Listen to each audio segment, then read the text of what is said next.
नमस्कार, capital TV का खास शो राहुल का अग्निपथ देख रहे हैं आप। मैं हूं आपके साथ पूजा। शीतकालीन सत्र के आखिरी समय में संसद के भीतर हुए धक्का कांड को लेकर राहुल गांधी चौतरफा फंस गए हैं, क्योंकि जांच तेजी से आगे बढ़ रही है। धक्का कांड की जांच के लिए टीम का भी गठन हो गया है। दिल्ली पुलिस क्राइम ब्रांच ने पार्लियामेंट केस के लिए एसआईटी बनाई है, जिसमें 7 लोग शामिल हैं। क्राइम ब्रांच की इस एसआईटी टीम को डीसीपी रैंक के अधिकारी लीड करेंगे। बताया जा रहा है कि जल्द इस पूरे मामले को लेकर राहुल गांधी से भी पूछताछ होगी। सीसीटीवी फुटेज भी खंगाले जाएंगे, घटनाक्रम को रिक्रिएट भी किया जा सकता है, साथ ही कई सांसदों के बयान भी दर्ज कराए जा सकते हैं। तो वहीं बीजेपी के महिला सांसद के साथ बदसलूकी करना राहुल गांधी को भारी पड़ता नजर आ रहा है, क्योंकि इस पूरे मामले को लेकर एनसीडब्ल्यू ने स्वतः संज्ञान लिया है। साथ ही राष्ट्रीय महिला आयोग प्रमुख विजया राहटार ने लोकसभा अध्यक्ष और राज्यसभा के सभापति से राहुल गांधी के खिलाफ उचित से उचित कार्रवाई करने का आग्रह किया है, ताकि यह सुनिश्चित किया जा सके कि इस तरह का अनैतिक व्यवहार आगे ना हो। तो कैसे जांच आगे बढ़ रही है और राहुल गांधी की भी मुश्किलें तेजी से आगे बढ़ रही है, इस मामले से जुड़ी तमाम अपडेट आपको बताएंगे। चर्चा के लिए मेरे साथ स्टूडियो में मौजूद हैं कैपिटल टीवी के editor in chief doctor Manish Kumar. Doctor साहब, बहुत बहुत स्वागत है आपका। धन्यवाद। क्राइम ब्रांच ने अब तो एसआईटी का भी गठन कर दिया गया है। कैसे जांच आगे बढ़ रही है और राहुल गांधी की मुश्किलें भी बढ़ रही हैं? देखिए, राहुल गांधी की मुश्किलें लगातार बढ़ती चली जा रही है उनकी राजनीति की वजह से। यह मसला बहुत ज्यादा संगीन होता चला जा रहा है कि महिला सांसद के साथ आपने जो बर्ताव किया, चप्पे चप्पे पे सीसीटीवी फुटेज है, और वो तस्वीर अगर बाहर आ गई कि आप एक महिला सांसद के सामने बिल्कुल नजदीक सटके, जैसा कि दावा किया जा रहा है, जैसा कि कंप्लेन किया गया है, और उसके ऊपर आप चीख रहे हैं, ये सारी हवाबाजी जो है निकल जाएगी। जितने लोग जो डिफेंड कर रहे हैं ना, एक नैरेटिव गढ़ने की कोशिश कर रहे हैं कि बाबा भीमराव अंबेडकर का अपमान हो गया तो क्या हो गया, ये फिर चेहरा नहीं दिखा पाएंगे। और धनखड़ साहब के बारे में बताया जा रहा है कि he is very serious on this, कि एक महिला सांसद के साथ या किसी भी महिला के साथ इस तरह का कोई बर्ताव पब्लिकली कर कैसे सकता है। कंप्लेन इस तरीके का है कि राहुल गांधी इसमें नप जाएंगे। बेइज्जती होगी सो अलग। आप उस वीडियो का, मैं तो पता नहीं अभी तक ये रिलीज क्यों नहीं हो रहा है, वो चीखते चिल्लाते हुए 4 सेकंड का वीडियो जी 40 साल तक आपके पीछे पीछे जो है आपको प्रॉब्लम क्रिएट करता रहेगा। तो अब इसमें एंट्री हो गई है एनसीडब्ल्यू की। अब वुमेन कमीशन ये गुजारिश कर रही है कि इसके ऊपर जल्द कार्रवाई हो।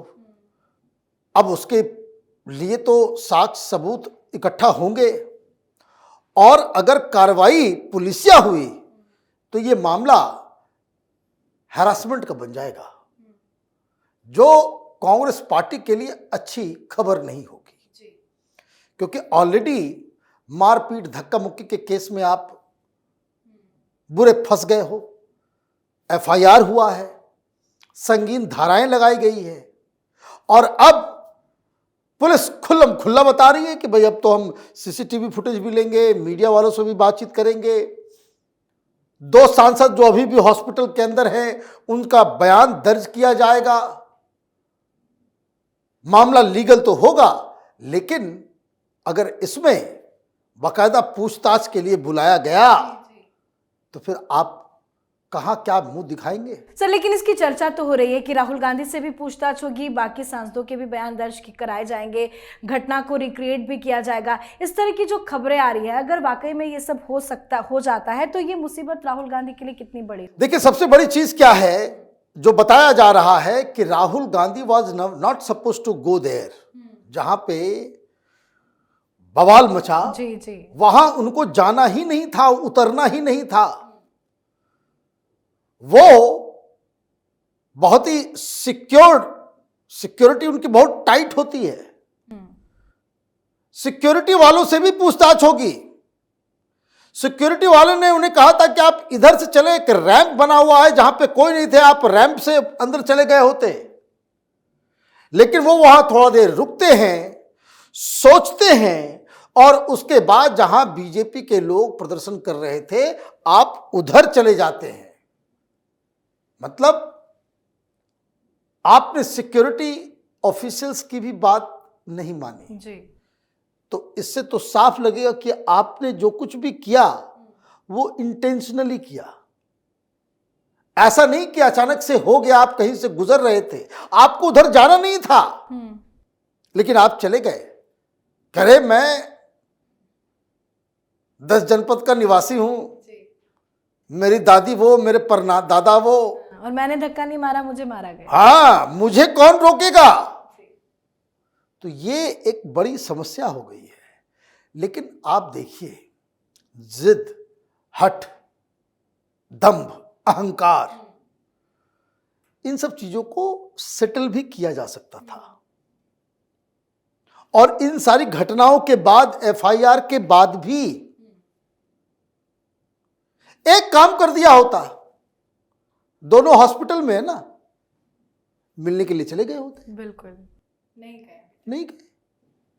जिस समय ये वृद्ध सांसद सारंगी साहब जमीन पे गिरे,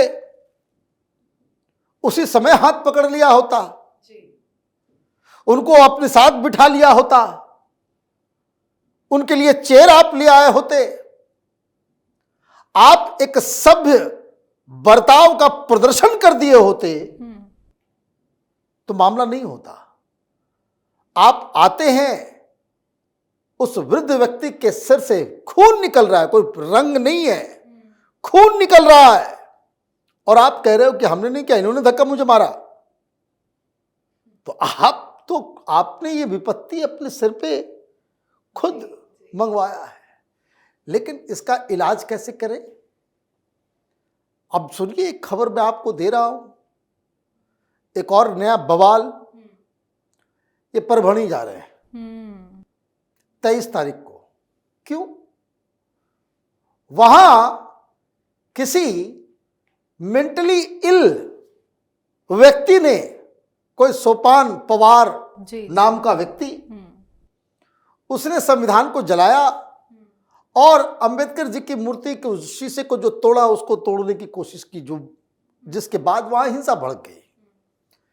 तो हिंसा भड़की, तो हिंसा को हमको ठंडा करना है या और भड़काना है? ठंडा करना चाहिए, लेकिन ये भड़काने जा रहे हैं। अब ये जब वो ऑलरेडी 2012 से उस सोपान पवार नाम के व्यक्ति जिसके द्वारा ये काम किया गया, वो मेंटली इल है, आप वहां पे जा रहे हो बवाल काटने जी। तो फिर ये जो आरोप लग रहे हैं, ये जो आरोप लग रहा है कि माओवादियों के साथ सांठगांठ है, ये भारत जोड़ो यात्रा में माओवादी थे, टेररिस्ट, और काठमांडू के अंदर इन लोगों ने प्लान बनाया हुआ है कि पहले ईवीएम, फिर दलित मुसलमान को भड़काओ, ओबीसी को भड़काओ, और लोगों को इतना भड़काओ कि आखिर फेज में सड़कों पे हिंसा हो। ये नक्सली इस देश में चाह रहे हैं। आज हमने स्टोरी की है, एबीपी न्यूज ने बड़ा खुलासा किया कि किस तरह से काठमांडू में दुनिया भर के तमाम माओवादी, उनकी एक बैठक हुई कांतिपुर में, और वहां पे वो लोग भी मौजूद थे जो राहुल गांधी के खासम खास हैं, और वहीं ये तय हुआ था कि हिंसा भड़काना है, तो हिंसा भड़क रहा है। तो सारी चीजें आइसोलेशन में मत देखिए, एवरीथिंग इज कनेक्टेड। और ये क्या एक नया सगुफा चल पड़ा है, संविधान न हुआ कि गीता और कुरान हो गया।